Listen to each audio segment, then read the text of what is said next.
Tzu Chi distributes aid supplies to flood victims in Malacca and help a couple get the care they need. Wearing sunblock, what's the best kind and how often to reapply? We find out more in our reports. Welcome to DaAi Headlines. I'm Marilee Shoda. Thank you for joining us. We begin today's program in Indonesia. As August 17th is the country's Independence Day, many festive events are held prior to the date. Tzu Chi volunteers are no exception as they took the opportunity to help celebrate the occasion during their monthly aid distribution in August with some fun games. Here in Indonesia, Deviana is looking forward to donating her filled bamboo coin bank as she can't believe she's able to pass on the love she's received to others after her husband passed away in May. Though our situation isn't ideal, we have received help from others, so this is how we can reciprocate. It's what my family has learned from Tzu Chi. Bogor's monthly aid distribution is being held at the recycling station in August. Volunteers encourage everyone to practice recycling and also had some ice-breaking games to increase the friendship between one another. We have some games planned to strengthen bonds. It's also nearing the National Independence Day, so these games can liven up the atmosphere a bit. Everyone had a good time. The activities the volunteers planned were fun. I competed in several of them. We played together like one big family. I'm so glad to have joined such an event.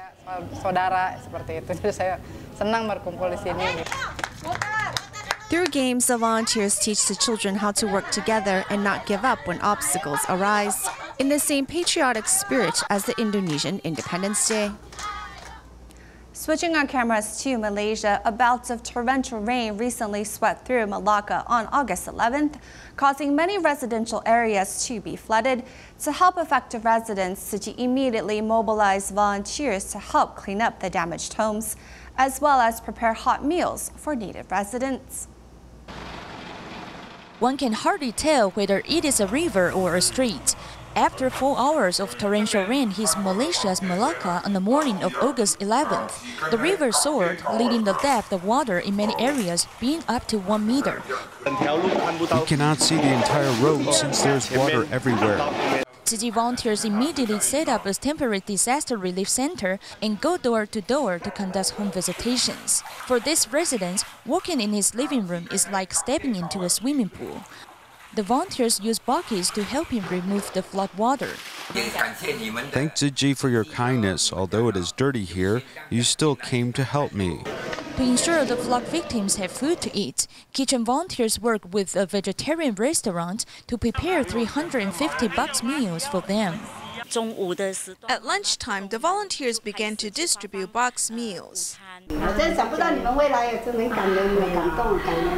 Currently, the Civil Defense Bureau in Malacca provides 2 temporary shelters for more than 245 people.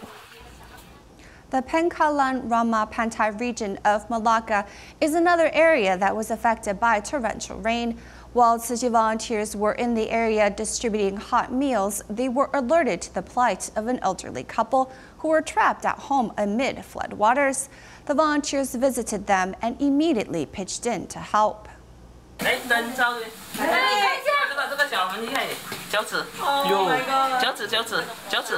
This senior's toes were injured and they keep bleeding. He has his toes soaked in the water for a long time. Tzu Chi's medical volunteers help him treat the wounds in the dark. Now you have wounds in your toes and it is dirty since you soaked them in the water. Pengkalan Ramat Pantai area in Malacca suffered a severe flood due to heavy rainfall. Volunteers were reported that a couple was trapped in the flood water.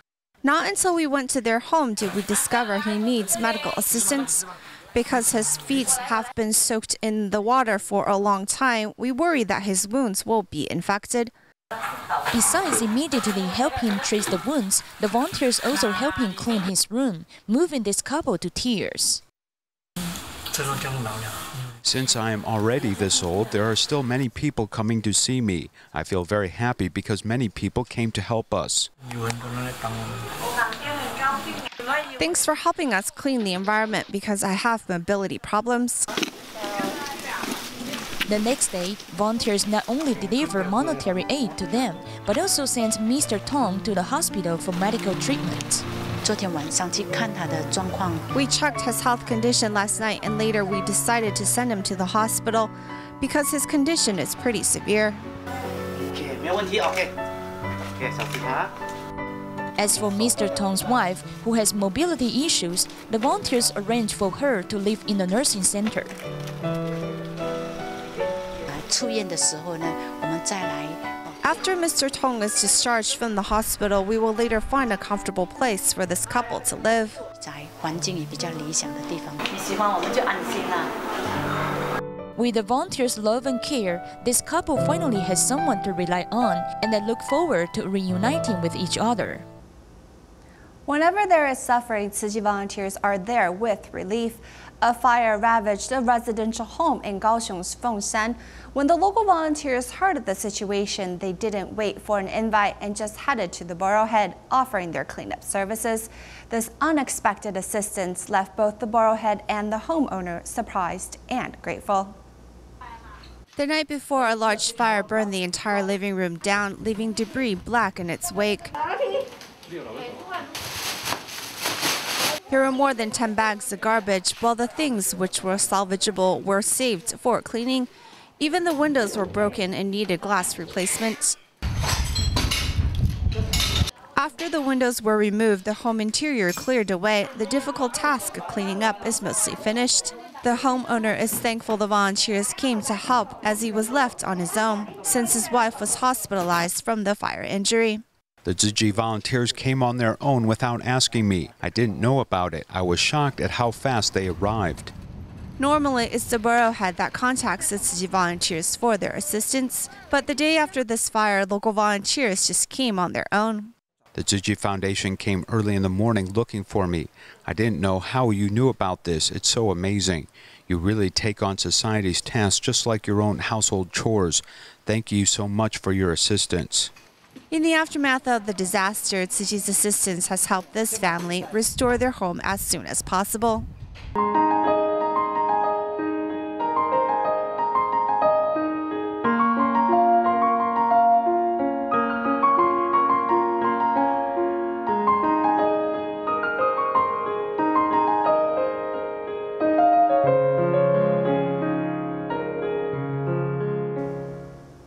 We begin the second portion of our program with some useful tips for the summer.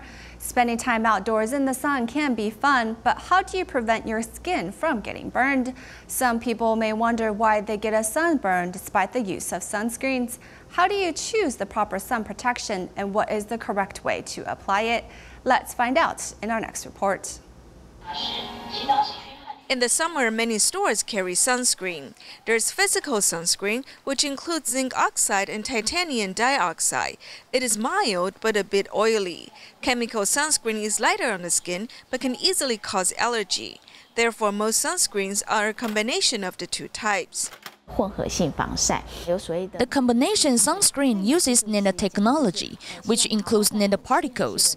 They are lighter on the skin. You should first try to apply this on your wrist or behind your ear. If you don't think it is too oily or have an allergic reaction to it after 30 minutes, then you can buy it. Spray sunscreens are lighter on the skin, but they do not last as long as the lotion or solid type sunscreen. Regardless of the type or SPF level of the sunscreen, it is necessary to reapply it every 2 to 3 hours. Some people get sunburns even though their sunscreen has a high SPF because they do not reapply sunscreen. The higher the SPF level does not necessarily mean it is better. Some people think if their sunscreen SPF is higher than 50, such as 80 or 100, they won't get sunburned. That is wrong. I tell them it is related to the amounts of sunscreen they use. Make sure you apply enough sunscreen. According to the U.S. Food and Drug Administration, 2 milligrams of sunscreen is needed for every square centimeter of skin. Therefore, about a gram of sunscreen is needed for an adult's face and neck. 如果你一罐防晒是30 cc 的话 If a bottle of sunscreen contains 30 cc's of sunscreen and you only use it for your face and neck, you should finish it in a month. So by this calculation, you can know if you are applying enough sunscreen. If you want to be free from sunburn, you need to choose proper sunscreen. Doctors suggest that if you're indoors, use sunscreen with SPF 30. If you're outdoors, choose sunscreen with SPF 50. If you're swimming or mountain climbing, you need to make sure it is waterproof. 比较需要注意的是某些像探照灯。Be careful about being exposed to searchlights or spotlights, which can be used in a nightclub, as you will still need to protect your skin. Even on cloudy days, there are ultraviolet rays and skin protection is needed. 还是够的，所以在这个部分还是要做点基本的防晒。 From Chinese medicine's point of view, there are similar terms to protect oneself from sunburn, such as release of fire toxin, sunburn treatment, healing of burns, and nourishing the skin. 比较容易晒伤或是容易晒黑的体质，在中医 In Chinese medicine, skin that easily gets sunburned might be caused by qi or yin deficiency.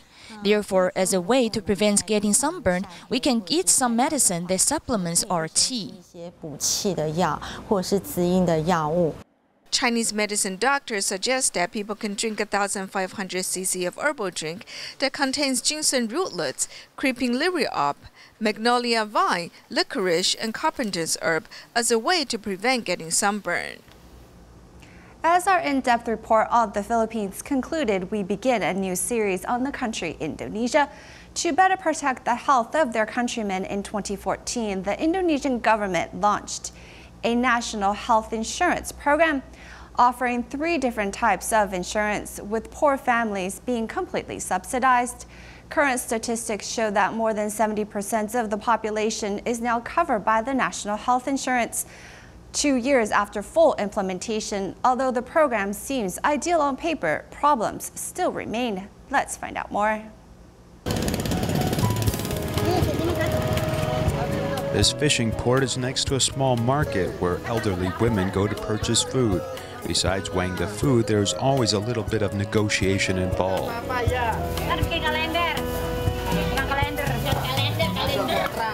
According to statistics, the number of poor in Indonesia is about 28 million, or approximately some 11% of the country's population. Those that are wealthy are very wealthy. When the general public becomes sick, they typically have no money to see a doctor, simply going to a general store for medicine. The store doesn't have a pharmacist license, but it does sell painkillers and other common medicines in bulk. The prices can be as cheap as a few cents, which is the only relief the poor can get. Before going to the hospital, if I have a headache, I'll go to a general store to buy medicine. I have no money, so I don't know what else to do. Although there's the PBJS National Health Insurance, I can afford transportation costs, so I don't go to the hospital. 60-year-old Wastia suffers from thyroid cancer. Her son is also in poor condition after a car accident. Both mother and son live in poverty and have no way to return to the hospital for a follow-up visit. Tzu Chi's free medical clinic has been a lifesaver for them. Lacking medical resources is one reason, and for some rural areas, there are just 2 to 3 hospitals, which have to serve a lot of people. And to travel from the country to the city comes with great cost when it comes to transportation. There are 3 general categories of insurance offered by the Indonesian government, which started to offer coverage in 2014. The most affordable is about $2 a month, but some people can't even afford this payment. When we go on home visits, we see those that are impoverished that can't pay for as little as $2 in health insurance fees. This is a big burden on them, as they don't receive any benefits. With the public unable to afford health insurance, the government is trying to solve this problem. And as long as one is able to prove they meet the standard for poverty, all health insurance fees will be paid by the government in full. So far, in the 4th year of the program, the number of insured continued to increase. Just last year, this number has reached 176 million. But finding the money to implement this policy has been difficult, as preliminary estimates by the Indonesian Health Insurance Bureau indicates an annual budget shortfall of $6.7 billion in national health insurance. The money we collect comes from health insurance premiums, and it sort of circulates, meaning that even though we are healthy, we pay and this helps the sick people. In fact, the law says that all those living in Indonesia or foreigners working here for more than 6 months must apply for BPJS health insurance. The Indonesian government said the program will be fully compulsory by 2019. However, an uneven distribution of resources has been a big problem. For example, the proportion of hospital beds is just 6 for every 10,000 people, with the proportion of medical staff being similarly low, with just 2 staff for 10,000 people. This ratio is well behind standards in Europe. Now that many in Indonesia have health insurance, they may not have enough doctors for everyone. There's also a rumor going around that due to hospitals seeking profit, they will give priority to patients willing to pay their own expenses. The hospital works on a first-come, first-served basis and doesn't reflect those who pay more in health insurance fees. Now, hospitals will ask patients whether or not they have health insurance. They do this to protect the rights of patients as well as making sure they don't lose money. At present, Indonesia has nearly 26,000 medical institutions that are now cooperating with national health insurance units. Indonesia's medical problems have begun to interest neighboring Singapore and Malaysia, who have identified potential business opportunities. In 2015, Singapore launched a medical visa package where for the same price one can enjoy better medical services, attracting many interested parties. Singapore and Malaysian doctors have better equipment to diagnose patients and are much more advanced than Indonesia in this way. Also, these physicians speak English, making them more international, which is also a great advantage. Wanting to improve the quality of medical care shouldn't only be dependent upon foreign technology. Taiwan's Nordhof Craniofacial Foundation in 2008 for the first time visited Indonesia to perform cleft lip and palate surgery, including cooperation with the health ministry to send seed instructors to Taiwan. Taiwan, in terms of technology as well as the entire medical process, such as management, has all been done quite well. We have also cultivated a craniofacial team, teaching doctors not just to do cleft lip and palate, but also microtia surgery. Serving at Central Hospital are 3 physicians who have trained at Taiwan's Chang'an Memorial Hospital to do craniofacial surgery, as well as learning how to serve as a doctor. Chang'an Memorial Hospital's Craniofacial Center is very good. We're now also trying to move forward in this direction. The Nordhof Craniofacial Foundation has provided scholarships to use to help us establish a similar craniofacial center in Indonesia that is comparable to that of the Chang'an Memorial Hospital Craniofacial Center. Other countries will often send their difficult patients out of the country to treat. However, Taiwan doctors are special because they make every effort to treat and rescue their patients. Even now, when I encounter difficult medical problems in Indonesia, I will write to Taiwan physicians for consultation. Here we can see the demand for medical services in this country. The Sekaran Tzu Chi Hospital began as just a small clinic, but in 2008 was reconstructed to become a hospital, adding more medical categories to enhance medical service quality. Now next to the Jingse Hall in Indonesia, a Tzu Chi General Hospital is being built. Tzu Chi Indonesia chapter from 2013 has been planning the construction of a comprehensive general hospital in Jakarta. Work is expected to be completed after 2 years, will bring a different perspective to medical care in Indonesia. We have a lot of cases of bone marrow transplant surgery taking place in Singapore Central Hospital. Indonesia has no way to do such a procedure. We're planning to have both a surgery center and care wards here. Tzu Chi's medical plan has taken root and is beginning to spread to include more medical services. After operating a clinic for more than 10 years, it has learned more about difficulties that Indonesians face, as well as how to overcome the gap between urban and rural areas to alleviate some of the distress and worry that some encounter when seeking medical care. Lin Bixia, principal of Jiaming Elementary School in Hualien, Taiwan, will soon be reassigned to another school, as Jiaming Elementary was rebuilt through the support of Tzu Chi's disaster risk reduction project. Lin and the new principal visited the Jingse abode along with their students to express their gratitude, and the new principal promised to continue spreading Tzu Chi's ideals at the school.